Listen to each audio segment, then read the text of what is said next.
Bismillahirrahmanirrahim. Assalamu alaikum students. Today our next topic of chapter number 2 cell division. Topic name is transmission of characters. Today we are going to study about how characters are transmit from parents to their offspring. के parents से characteristics जो हैं वो आगे next generation में कैसे transmit होती हैं, वो प्रोसेस आज हम स्टडी करेंगे. स्टेप बाय स्टेप हम देखते हैं इसको कि जब हम लोगों ने माइटोसिस का प्रोसेस पढ़ा एंड मियोसिस का प्रोसेस पढ़ा. अब रिप्रोडक्शन का फिनोमिना जो अकर होता है वो due to the reproductive cells होता है. तो ड्यूरिंग द रिप्रोडक्शन जब मियोसिस का प्रोसेस होता है तो उसके रिज़ल्ट्स में स्पर्म्स एंड एग सेल बनते हैं. कि मियोसिस के प्रोसेस में क्या बनते हैं? Sperms and egg cell. और हमने मियोसिस के प्रोसेस में पढ़ा है कि number of chromosome reduce to half as compare to their parent cell. कि मियोसिस के प्रोसेस में नंबर ऑफ़ क्रोमोसोम्स हाफ हो जाते हैं. यानी कि यहाँ पे जो मैंने एन और यहाँ पे लिखा हुआ है that represent the number of chromosomes. अब जब मियोसिस का प्रोसेस होता है तो number of chromosomes present in the parent cell, for example there are 4 number of chromosomes in the parent cell, in their daughter cells number of chromosome becomes 2, half हो जाएंगे उससे. तो मियोसिस के process में जब स्पर्म्स एंड एग सेल बनते हैं तो उसके रिज़ल्ट में नंबर ऑफ़ क्रोमोसोम्स हाफ हो जाते हैं. तो इन सेल्स को फिर नंबर ऑफ़ क्रोमोसोम्स जिनमें हाफ हो जाते हैं इन सेल्स को बोलते हैं haploid cells. Haploid cells sperms and eggs होते हैं, इनमें नंबर ऑफ़ क्रोमोसोम्स हाफ होते हैं. ठीक है. तो जब heredity material number of chromosomes half हो जाते हैं तो क्रोमोसोम्स के अंदर ऊपर मौजूद होता है डीएनए. हम लोगों ने प्रीवियस लेक्चर में बेसिस ऑफ हेरिडिटी में पढ़ा है तो डीएनए मौजूद होता है. अब जब नंबर ऑफ़ क्रोमोसोम्स हाफ हुए, फॉर एग्जांपल जैसे मैंने बोला कि पेरेंट्स में कितने थे 4 और डॉटर में कितने मिले 2. ठीक है. अब नंबर ऑफ़ क्रोमोसोम्स जब हाफ हुए हैं तो डीएनए मौजूद होता है क्रोमोसोम्स पे. तो जब नंबर ऑफ़ क्रोमोसोम्स हाफ होंगे तो डीएनए भी क्या हो जाएगा? हाफ. ठीक है. जैसे ये हम लोगों ने स्ट्रक्चर ऑफ डीएनए पढ़ा है तो अगर मैं इसके एक स्ट्रैंड जो है वो ख़त्म कर दूं, सिर्फ एक स्ट्रैंड यहाँ पे मौजूद हो, तो ड्यूरिंग द मियोसिस प्रोसेस जब नंबर ऑफ़ क्रोमोसोम्स हाफ होते हैं तो क्रोमोसोम्स भी क्या हो जाता है? हाफ हो जाता है, जिसे हम हेरिडिटरी मटीरियल बोलते हैं. ठीक है. तो अब फिर जब मेल एंड फीमेल पेरेंट जो है वो उनके सेल जो है स्पर्म एंड एग सेल जो है वो कंबाइन होते हैं, तो कंबाइन होके वो एक डिप्लॉयड, डाई का मतलब होता है 2.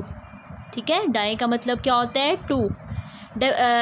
यहाँ पे एक डिप्लॉयड सेल बनाते हैं जिसके अंदर नंबर ऑफ़ क्रोमोसोम्स यानी कि हाफ इधर से आए हाफ इधर से आए, combine to form the diploid cell called the zygote.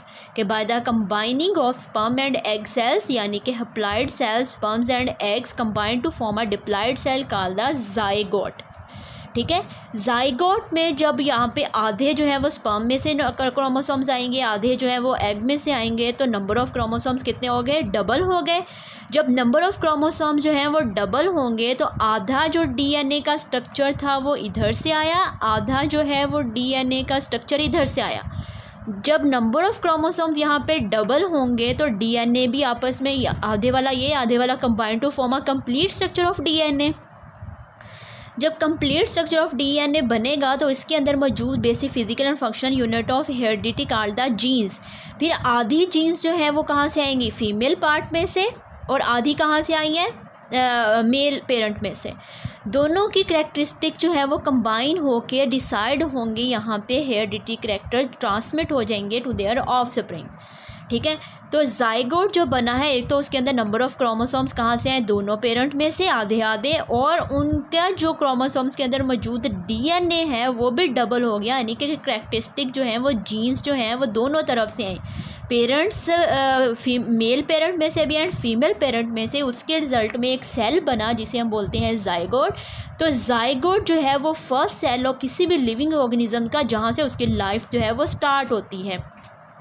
फिर फर्दर जो है वो जाइगोट जो है वो डिफरेंट चेंजेस से डेवलप होते होते वो फिर स्पेसिफिक करैक्टर बनाता है जो कि कम्बिनेशन होता है दोनों पेरेंट्स का, मेल का भी और फीमेल का भी.